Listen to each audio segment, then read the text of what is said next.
All right, so today we're going to be focusing on standard 8G7, which talks about learning and understanding and applying the Pythagorean theorem.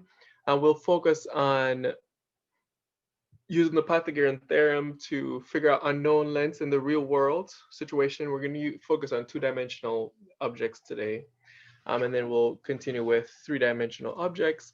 And then after that, we'll use the Pythagorean theorem to find the distance between points within the Pythagorean theorem. To do that, we're going to do this Desmos activity. I think it's very well laid out. And as we go through, I'll talk about some of the stuff in there. So when we talk about the Pythagorean theorem, we're talking about a right angle triangle, all right? A right angle triangle with two legs. See, I already have it labeled here, two legs. And then that long side, we call it the hypotenuse. The hypotenuse is the longest side of the triangle. All right, and then the two legs are the two sides that form the right angle triangle. So we see that right angle triangle. Those two legs form the right angle triangle. So then if we connect the two ends of those legs, we get the hypotenuse, and it's the longest side of a triangle. Also realize that the hypotenuse is not connected to the right triangle at all. The right angle, sorry. So you see the hypotenuse is opposite of the right angle. So for this first activity, we're gonna grab the points, the dots, and we're gonna attach it to where we think the labeling of the triangle is. So we know that the long side that is opposite the right angle is the hypotenuse. So then we'll drag that over there. And then the short side, and then a long leg. So you have the short leg and long leg, the two legs, but one of the legs is short, one of them is long. And then the longest part is the hypotenuse. All right, we just got to remember that portion of it.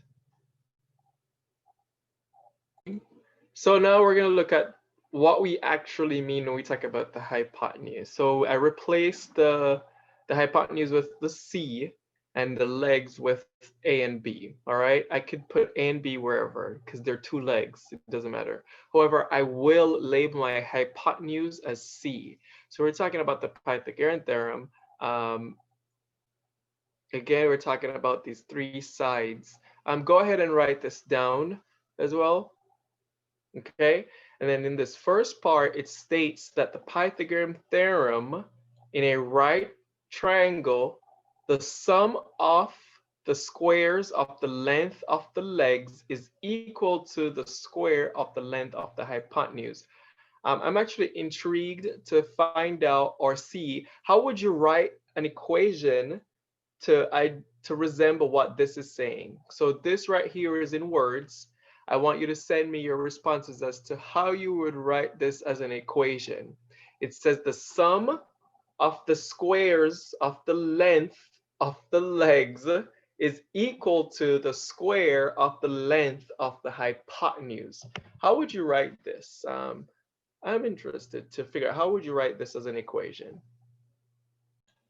So let's go back and look at this right here. So it says the sum of the squares of the legs. So I'm summing or adding the squares of the legs, which is A and B, is equal to C squared. So that is our Pythagorean theorem. All right, we'll go through proofs of the Pythagorean theorem. But for now, this is the equation from what we had talked about before.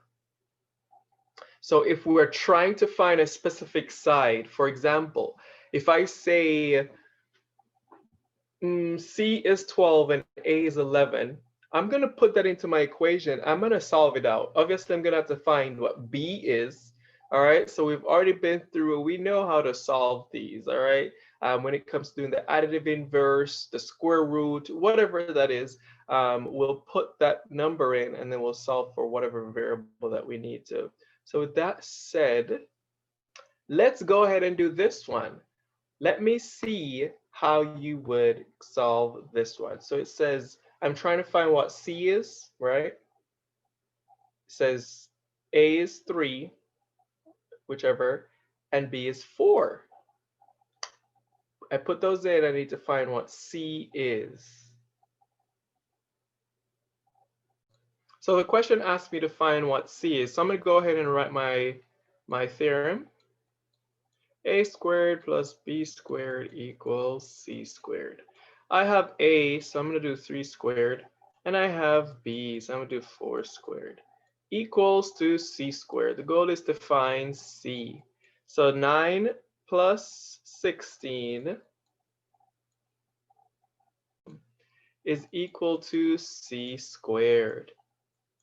9 plus 16 is 25. So 25 is equal to c squared. They didn't ask me to find c squared. They asked me to find c. So in order to find c, I need to square root it so that the square could be taken out. But whatever I do to one side, sure enough, got to do it on the other side. So c, so square root of 25 is 5, is equal to c. c is equal to 5. So right here is equal to 5. Or I could just replace this right here to equal to 5. And that's how I would solve. So I just work it going all the way down until I figure out what c is. So now we're going to talk about the converse. We're talking about the converse of the Pythagorean theorem. It's talking about in a triangle, the sum of the squares of the two shortest sides is equal to the square of the longest side. The triangle is the right triangle. We've already talked about it, and I'm going to give you an example of what that is. Again, you could use the Pythagorean theorem to figure out if it's a right angle triangle. All right. So if the sides don't even match up, then you know it is not a Pythagorean theorem. It's not a right angle triangle. What if I gave you a triangle that looks like this? And I say that this is 5. This is 4. This is B. And I said solve for B. So I already know my Pythagorean theorem says a squared plus b squared equals to 90. It's not 90, c squared, sorry. It's equal to it. It's not lesser than or greater than. It's equal to. If it's lesser or greater than, you know it's not a right angle triangle. All right, so I know a squared is 4. I don't know what b squared is. And I know c is 5. So it's going to be 5 squared, right? So then now I'm going to have 16 plus b squared equals 25. I'm going to do my additive inverse, get 16 away. So b squared is equal to 9.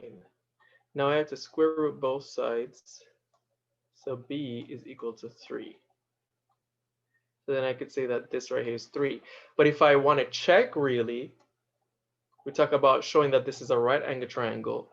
I do 3 squared plus 4 squared, right? Equals 5 squared.